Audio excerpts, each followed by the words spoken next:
السلام علیکم۔ نحمدہ مسلم علی رسول الکریم صلی اللہ علیہ وسلم اجمعین۔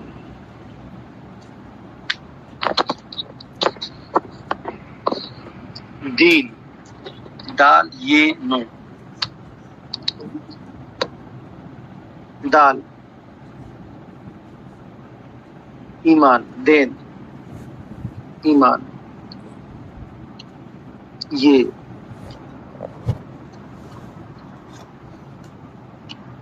اسلام یعنی اعمال،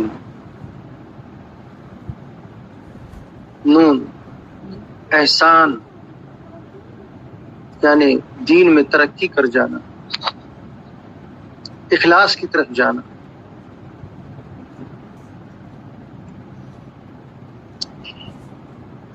اب سب سے پہلے جب دین آیا، نبی پاک صلی اللہ علیہ وسلم نے جو پہنچایا، تو صحابہ رسول نے اس پہ عمل کیا۔ شروع میں صرف عمل ہی کا نام دین تھا، لیکن جب مکہ سے مدینہ شریف کی طرف گئے، اس کے بعد تعظیمات کو حکم آیا نبی پاک کے لیے۔ پہلے تو خود آقا تعظیم سے منع فرماتے تھے۔ مکہ شریف میں کئی بار ایسا ہوا کہ کچھ لوگ آپ کو تعظیماً کھڑے ہو جاتے تھے، آپ بولتے تھے اجمیوں کی طرح کھڑے مت ہو جاؤ، بیٹھو، ہم سب برابر ہیں۔ لیکن پھر اللہ تعالیٰ نے اس کا اعلان کیا، آگے بتایا جائے گا وہ انشاءاللہ۔ یہاں یہ بات چل رہی ہے کہ دین کے لیے عقیدہ سب سے پہلے ہونا چاہیے، اور اس عقیدے میں شان نبوت اور رسالت بھی شامل ہو۔ اللہ کی شان تو عرف و اعلیٰ ہے، لیکن اللہ ہی جب اس شان کی تعریف کرے تو وہ شان تمہارے دل میں بھی، ہمارے دل میں بسی ہونی چاہیے۔ تو عقیدے سے ہی دوزخی ہے، عقیدے سے ہی جنتی ہے، کیونکہ جس اعمال میں عقیدہ صحیح نہیں ہوگا وہ مقبول نہیں ہوگا، وہ مقبول نہیں ہوگا۔ اور جس عقیدے میں محبت اتنی حد گزر جائے کہ وہ شرک کو پہنچ جائے تو پھر اس میں بھی خطرہ ہے، یعنی معتدل رکھو، مگر انکار مت کرو۔ انکار کفر ہے، کیونکہ جو قرآن میں آیا ہے اس کا تم انکار کرو گے تو پھر مطلب نہیں ہوگا۔ بہت سے گروہ ہیں وہ حضور نبی پاک صلی اللہ علیہ وسلم کو مانتے ہیں، ہم اس کا اقرار کرتے ہیں کہ وہ مانتے ہیں، لیکن جو اتھارٹیز ان کو دی گئی ہیں، جو عزتیں دی گئی، اس کو وہ اقرار نہیں کرتے، نہ مانتے۔ وہ ایک بس عاجز انسان مانتے، ایک ڈاکیا جیسے چٹھی دے کے گیا اس طرح مانتے۔ یہ عقیدہ صحیح نہیں ہے۔ یہ کسی ارب پتی کو فقیر کہنے کی جیسا ہے۔ دوسری بات، اولیاء اللہ کی شان واضح طور سے ہے قرآن عظیم میں، اور حدیث شریف میں بھی ہے۔ حضرت عمر فاروق رضی اللہ عنہ ایک جگہ فرماتے ہیں کہ نبی پاک صلی اللہ علیہ وسلم نے فرمایا، وہ ان لوگوں کی شان ایسی ہے انہیں ڈھونڈنے جاؤ گے تو ملیں گے نہیں، پہچاننے کی کوشش کرو گے پہچان نہیں پاؤ گے، اور اللہ تعالیٰ ان کے ذریعے سے بلاؤں کو ٹالتا ہے، شفائیں عطا فرماتا ہے، مصیبتوں کو دور کرتا ہے۔ دیگر بہت طویل حدیث ہے، تو بہرکیف اسی طرح نبی پاک صلی اللہ علیہ وسلم کی شان اقدس ہے۔ جنگ تبوک میں سب کچھ ختم ہو گیا تھا، صحابہ رسول آئے، حضور کچھ بھی ہمارے پاس نہیں۔ آپ نے فرمایا جاؤ ایک اونٹ کو ذبح کرو۔ وہ آگے گئے، دیکھا عمر فاروق تشریف لا رہے ہیں، بولے کہاں جا رہے ہو؟ بولے یہ بات، بولے آؤ میرے ساتھ۔ اب جو وہاں سے چلے، حضور مسکرائے، کیا ہوا عمر؟ کہا حضور اب سب لوگ ہم کھاتے ہی چلے جائیں گے تو یہاں سے کیسے نکلیں گے سرکار آپ کے غلام؟ عرض یہ ہے کہ آپ دعا فرمائیں۔ اب بتائیے یہاں کیا معاملہ ہے کہ عمر فاروق کا عقیدہ ہے کہ اونٹ ذبح کیے بغیر ہمارا کام بن سکتا ہے، ہمارے نبی کی دعا میں یہ برکت ہے۔ آپ نے کہا ٹھیک ہے کچھ بچھایا گیا کچھ، اس کے بعد پہ کہا جس کے پاس جو کچھ ہے وہ لاؤ، انہوں نے وہ لایا رکھ دیا۔ حدیث شریف میں لکھا ہے کہ وہ اتنا ہو گیا جیسے ایک بکری کا بچہ سویا ہوا۔ پھر آقا نے ہاتھ اٹھائے دعا کی، اس میں خوب برکت ہوئی اتنی کہ جتنے ہم لوگ تھے سب نے تھیلے بھر بھر کے لیے، لیکن بعد میں دیکھا تو بھی اتنا موجود تھا۔ یہ عقیدہ ہے۔ اگر یہ عقیدہ نہیں رکھے گا انسان، شان نبوت کی جو اتھارٹیز دی گئی تو پھر ختم۔ اور باتیں چھوڑیے بھائی اس نے بنایا، لیکن جو قرآن و حدیث سے ہے اس کو تو ٹیلی کرو بھائی، اس کو بھی ٹیلی نہیں کرو گے؟ ایسے بہت سے واقعات ہیں بھرے پڑے ہیں۔ بہر کے آگے چلیے تو وہ عقیدہ کسی کام کا نہیں جس میں شان نبوت رسالت نظر نہ آئے۔ رسول ماننا تو بالکل صحیح، نبی ماننا صحیح، سب کچھ، جیسے ہم مشرک ہیں اللہ کو مانتے ہیں لیکن ان کے ساتھ شریک ٹھہراتے ہیں۔ بہرکیف تو اب یہ ہو گیا عقیدہ۔ اب یہ کیا ہوا کہ پہلے تو سب یہی تھا مسئلہ، بعد میں کیوں بدلا؟ بعد میں اس لیے بدلا کہ حضرت عثمان غنی رضی اللہ عنہ، حضرت علی مشکل کشا رضی اللہ عنہ کا دور جب ہوا، یہ فتنے کا دور ہوا۔ آپ کو شہید کس نے کیا؟ وہ بھی خارجی تھے، دونوں حضرات خارجی۔ کیوں؟ کیونکہ ان کا عقیدہ مسئلہ تھا کہ وہ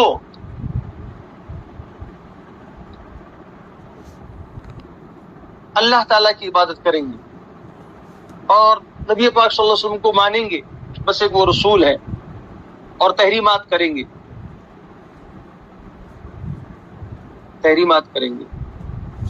ادب لحاظ مروت اس سے کوئی تعلق نہیں۔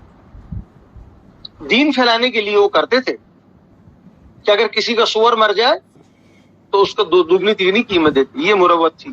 لیکن مسلمان سے مروت نہیں کرتے تھے، بولتے نہیں یہ لوگ رات سے بھٹکے ہوئے ہیں۔ اب بتائیے علی مشکل کشا میں بھٹکے ہوئے ہیں علیہ السلام، عثمان غنی رضی اللہ وہ بھی بھٹکے ہوئے ہیں ان کی نظر میں، تو اس لیے وہ خارجی ہوئے، وہ خارج ہو گئے دین سے۔ بہت بڑی طویل ہے سفر، جب تحقیقات کرو گے تو معلوم پڑے گا۔ اور ابھی دین کا 33-34واں ہی سال تھا، یہ حالت ہو گئی ان میں۔ تو پھر اس وقت میں 4 گروہ وجود میں۔ ایک گروہ وہ جس نے حضرت علی مشکل کشا کی برائی کی، یعنی امیر معاویہ والے رضی اللہ عنہ والے ماننے والے جو ہیں، اور علی رضی اللہ عنہ کے ماننے والوں نے ان کی برائی شروع کر دی، امیر معاویہ رضی اللہ عنہ کی۔ لیکن ایک گروہ ایسا جس نے مغلظات بکے، اور سرکار نے جنہیں، جسے علی مشکل نے فرمایا میں علی سے ہوں، علی مجھ سے ہے، اور جس کا میں مولا اس کا علی مولا۔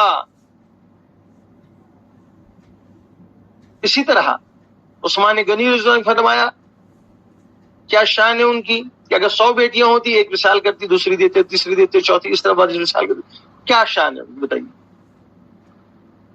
ان کو انہوں نے کافر کہا۔ یہاں یونیورسٹی کوئی ایک سرٹیفکیٹ جاری کرتی ہے، سب مانتے ہیں اسے، آقا کی سرٹیفکیٹ کو نہیں مان رہے یہ لوگ، تو بتائیے اس کو کیا کہہ سکتے ہیں؟ تو انہوں نے کہا جی ہم بندگی کریں گے اللہ کی، تعظیم کریں گے، تحریم کریں گے بس، اور احکامات الہی سب کچھ بجا لائیں گے، جہاد بھی کریں گے، مطلب سب کچھ کریں گے۔ دوسرا گروہ جو تھا وہ صحابہ رسول کا، انہوں نے یہ کہا کہ ہم ارکان دین بھی ادا کریں گے اور تحریمات بھی کریں گے اور تعظیمات بھی کریں گے. انہوں نے کہا تعظیمات شرک میں سے ہے. خارجیوں نے انہوں نے ثبوت بھی کیا نہیں وہ شرک میں سے نہیں، کیونکہ ہم بندہ مان کے ان کو عزت کر رہے ہیں، آبرو کر رہے ہیں کہ اللہ کے نبی ہیں. اور صحابہ نے بھی کیا ہے کہ رسول تاجدار صلی اللہ علیہ وسلم کے ممبر جس پہ بیٹھتے تھے اس پہ کبھی ابوبکر صدیق رضی اللہ عنہ نہیں بیٹھے. پھر جس پہ ابوبکر رضی اللہ عنہ بیٹھے تھے اس پہ کبھی عمر فاروق رضی اللہ عنہ نہیں بیٹھے. تو یہ کہنے کی بات ہے، اس طرح کی بات. اور صحابی رسول کبھی رسول پاک صلی اللہ علیہ وسلم کی بات بھی ذکر کرتے کہ جیسے فرمایا قیامت بالکل قریب ہے، حضور ایسے دونوں انگلیاں دکھاتے تھے. تو صحابی رسول فرماتے خبردار، میری انگلیاں چھوٹی ہیں، ان کی انگلیاں بڑی ہیں. یعنی یہاں بھی کوئی تعظیم میں کمی نہ آئے. چچا حضرت عباس رضی اللہ تعالیٰ، ان سے کسی نے پوچھا ہے کہ آپ بڑے ہیں یا رسول خدا بڑے ہیں صلی اللہ علیہ وسلم؟ فرمایا نہیں، بڑے وہ ہیں، پیدا میں پہلے ہوا. یہ عقیدے ان کے تھے. تو جس کا یہ عقیدہ ایسا ہے کہ رسول تاجدار صلی اللہ علیہ وسلم کے لیے نبی ہونا، رسول ہونا، محبوب ہونا، یہ ہونا، اور ان کے لیے ادب ہونا، ان کے لیے تعظیم دلوں میں ہونا، ان کے لیے مروت ہونا، یہ کیا ہے؟ یہ سنت والجماعت ہے. کیا یزیدی فوج میں مسلمان نہیں تھے؟ حافظ تھے، قاری تھے، عالم تھے، وہ بھی تو مسلمان تھے.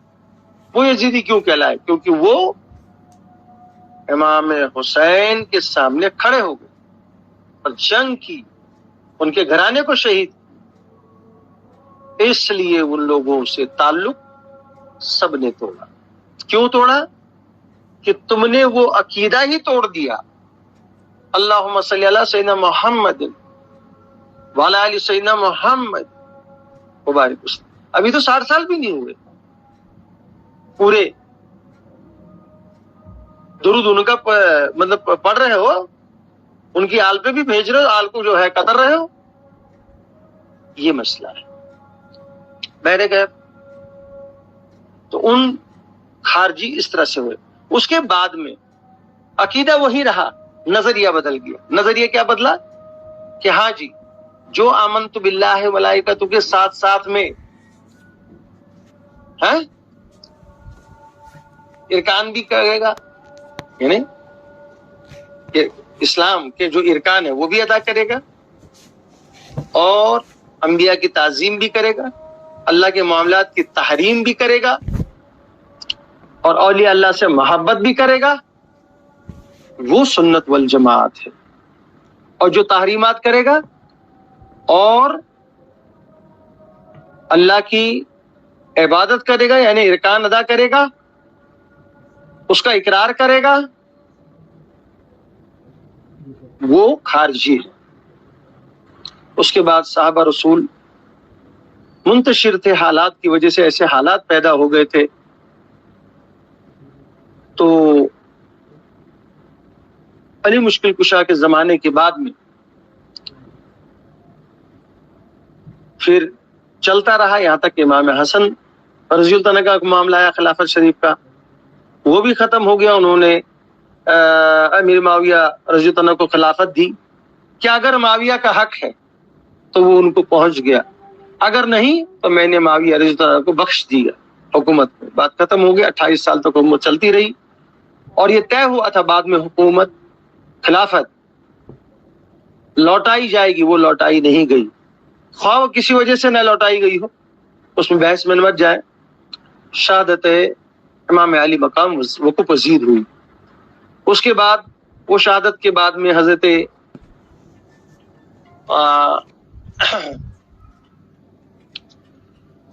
زین العابدین سرکار مدینہ طیبہ کے ایک دور جگہ پہ رہنے لگے، اور حضرت حسن بصری چونکہ علی مشکل کشا کے خلیفہ تھے، اس طرف لوگوں نے رجوع کیا. دونوں صاحبان سے بیعت ہوئے اور یہ سیاست سے کہا کہ ہم سیاست میں اب نہیں رہیں گے. یہ ہمارے مطلب کی نہیں. تو پھر صوفیہ کا گروہ ایک تیار ہو گیا جس نے لوگوں کو صحابہ کے نظریے کے تعلق سے بتایا اور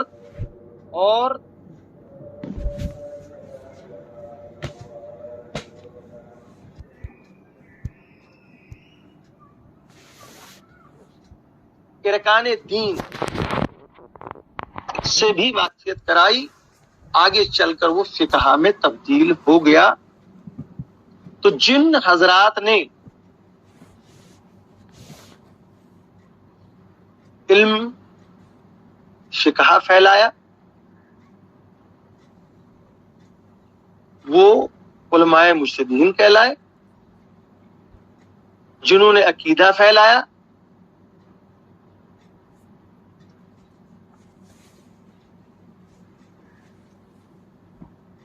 وہ علماء متکلمین کہلائے. اور جنہوں نے احسان کو پھیلایا وہ اولیاء اللہ کہلائے.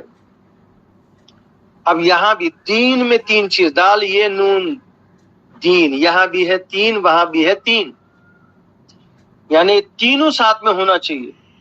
اسلام بھی ہونا چاہیے، مطلب اسلام میں ارکان بھی ہونا چاہیے، ایمان بھی ہونا چاہیے، اور اس ایمان میں نظریہ صحابہ رسول کا ہونا چاہیے، اور ولیوں کی تعظیم بھی ہونا چاہیے. پوجا نہیں، عبادت نہیں، تعظیم، محبت، خدمت، اس کو آگے بتایا جائے گا. بہرحال اس کے بغیر یہ نامکمل ہے. اور اس کے لیے اگر یہ مضبوط بنانا ہے ارکان دین، تو دین کے لیے ہمیں مسجدوں کو آباد کرنا پڑے گا. مسجدوں کو آباد کرنے کے لیے محنت کرنا پڑے گا. اور جب تم محنت کرنے نکلو گے تو تمہاری مخالفت ہوگی، اس سے مت ڈرنا. عاجزی سے، انکساری سے چلو، محبت سے چلو. جس طرح اپنے بچوں کے عیب، غلطیاں درگزر کرتے ہو، اسی طرح ان مسلمان بھائی بہنوں کا بھی درگزر کرو جو تم پہ الزامات لگا رہے ہیں، جو تم اچھی بات کہتے ہو، تم سے کہتے جائیے اپنا کام کر لیجئے، وہ کریے، یہ کریے، تو یہ سمجھ لیجئے. اور پھر اولیاء اللہ کی محبت کے لیے، انبیاء کی محبت کے لیے، آقا کی محبت کے لیے، اہل بیت کی محبت کے لیے ان کی نعت خوانی کی محفلیں سجائیے، نعت خوانی کی محفلیں سجائیے. صوفیہ نے جس طرح محفلیں سجائی ہیں وہ اپنے طریقے سے سجائیں، آپ اپنے طرف سے سجائیے، تاکہ لوگوں میں جوش و خروش پیدا ہو. اور اس کے ساتھ ساتھ میں اس کو بڑھانے کے لیے جو لوگ وہ کام کرتے ہیں ان کو سنت کے طریقے سے ان کو کچھ نذرانے دیجیے تاکہ وہ آگے بڑھیں. کیونکہ مدارس تو آج کل زکوٰۃ فطرے سے چل رہے ہیں. پہلے کے لوگ تو ان کے اوپر وراثتیں دیا کرتے تھے، اب تو ویسی بات ہے نہیں. لوگ کچھ پیسے دے دیتے ہیں، کچھ زکوٰۃ ہے، فطرہ اس سے چل رہا ہے ہلا کر کے.